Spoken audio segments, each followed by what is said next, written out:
Shalom, bertemu kita semula di segmen Rhapsody Reality bersama Tiandai Malaysia. Masa untuk santapan rohani kita dengan firman Tuhan. Haleluya. Hari ini Pastor Chris berkongsikan firman yang bertajuk Tindak Balas yang diilhamkan oleh Kristus. Puji Tuhan. Ayat Injil pembukaan kita dari Lukas 6 ayat 35 berkata, "Tetapi kasihilah musuhmu dan berbuatlah baik serta pinjamkanlah dengan tidak mengharapkan balasan. Maka upahmu akan besar dan kamu akan menjadi anak-anak Allah yang Maha Tinggi. Kerana Dia baik terhadap orang yang tidak tahu berterima kasih dan terhadap orang jahat." Haleluya. Adakah kamu pernah dilayan dengan teruk? Saya percaya ramai daripada kita pada suatu masa pernah mengalami layanan yang teruk atau ketidakadilan. Tetapi bagaimana Tuhan mengharapkan kita untuk bertindak balas dalam situasi sedemikian jelas dinyatakan dalam firman-Nya. Dia berfirman dalam Yakobus 5 ayat 13, kitab terjemahan Amplified. Dia berkata, "Adakah sesiapa di antara kamu yang menderita, dilayani dengan tidak baik, mengalami penderitaan yang jahat? Dia haruslah berdoa." Haleluya. Betapa menakjubkan hal ini. Ianya selaras dengan apa yang Yesus telah katakan dalam Lukas 6 ayat 28. Dia berkata, "Berdoalah bagi mereka yang menganiayai kamu." Amin.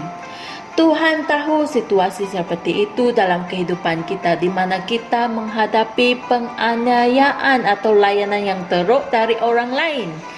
Walau bagaimanapun, Dia tidak menyuruh kita untuk mengasihani diri kita sendiri, mengeluh atau berdendam dengan orang yang menganiayai kita.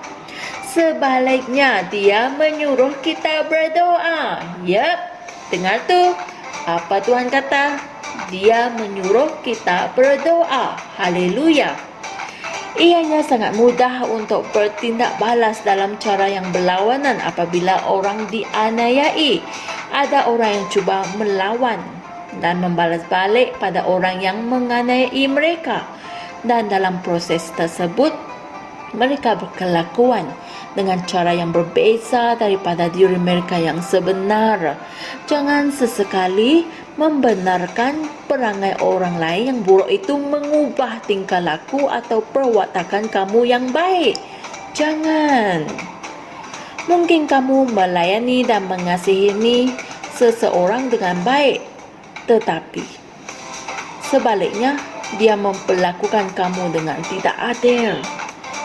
Jangan membuat keputusan untuk tidak menunjukkan kasih kepada orang lain disebabkan oleh pengkhianatan itu. Tindakan tersebut bukan seperti Kristus. Jika kamu berbuat sedemikian, artinya kamu membenarkan sikap buruk orang lain dan layanan mereka yang tidak baik itu mengawal perwatakan kamu. Soalan yang kamu patut tanyakan pada diri kamu sendiri adalah, adakah tindakan aku betul untuk menolong orang lain dan menunjukkan kasih? Jika ianya betul, jadi teruskanlah lakukan apa yang betul. Dengan cara itu, kamu melindungi rohmu dari gangguan yang tidak sehat dan menghalang iblis daripada masuk ke dalam hidupmu. Tidak kira bagaimana kamu dilayan, kekalkan sikap Kristus.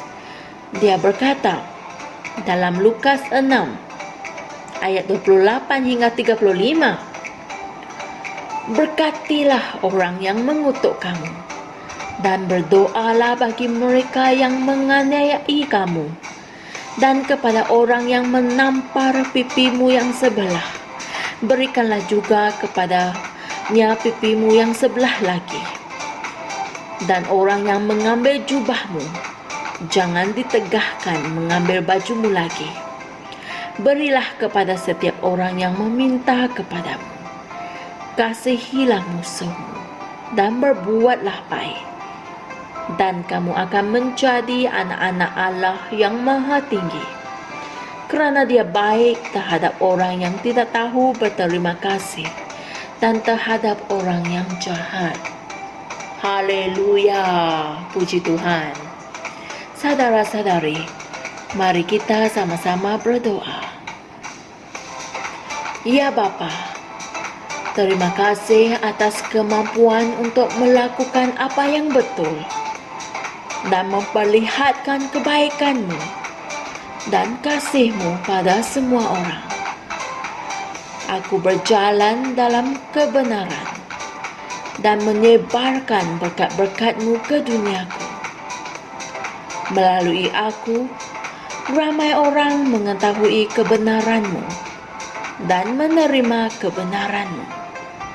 Dalam nama Yesus. Amin. Saudara-saudari, untuk kajian tambahan dan untuk renungan tambahan, sila renungkan Lukas 6 ayat 28, Kitab Terjemahan Amplified, dan 1 Petrus 3 ayat 11, Kitab Terjemahan Amplified. Haleluya. Jadi saudara, saya harap anda semua telah mempelajari sesuatu dari perkongsian kami pada hari ini. Jika anda dianiayai, dilayani dengan teruk atau dikhianati, apa yang kamu perlu lakukan adalah berdoa. Haleluya. Itulah yang Tuhan katakan. Dan jangan sesekali membenarkan perangai orang lain yang buruk itu mengubah tingkah laku atau perwatakan kamu yang baik. Kekalkan sifat Kristus yang ada di dalam dirimu. Puji Tuhan. Jumpa lagi esok untuk satu lagi perkongsian yang bermanfaat untuk perkembangan rohanimu. Jangan lupa subscribe dan kongsikan firman ini dengan teman-temanmu. Tuhan berkati. Kami percaya saudara-saudari semua telah diberkati dengan perkongsian firman dari Rhapsody Reality. Bagi sesiapa yang ingin menjadikan Yesus Kristus sebagai Tuhan dalam kehidupanmu, kamu boleh mengucapkan doa ini bersama dengan saya. Ya Tuhan Allah, aku mempercayai Yesus Kristus, Anak Allah yang hidup dengan sepenuh hatiku. Aku percaya Dia telah mati untukku dan Allah telah membangkitkan Dia dari kematian. Aku percaya Dia hidup hari ini. Aku mengaku dengan mulutku bahwa Yesus Kristus adalah Tuhan dalam hidupku mulai dari hari ini. Melalui Dia dan di dalam nama-Nya, aku mempunyai kehidupan yang kekal. Aku telah dilahirkan semula. Terima kasih Allah kerana menyelamatkan jiwaku. Aku sekarang adalah anak Allah. Haleluya. Tanya, sekarang kamu telah menjadi anak Allah. Untuk apa-apa sebarang pertanyaan atau untuk mendapatkan lebih banyak maklumat mengenai bagaimana untuk bertumbuh sebagai seorang Kristian, anda semua boleh hantar mesej di akaun Facebook kami atau email kami di tni.msia@gmail.com. Sekali lagi, tni.msia@gmail.com. Tuhan berkati anda semua.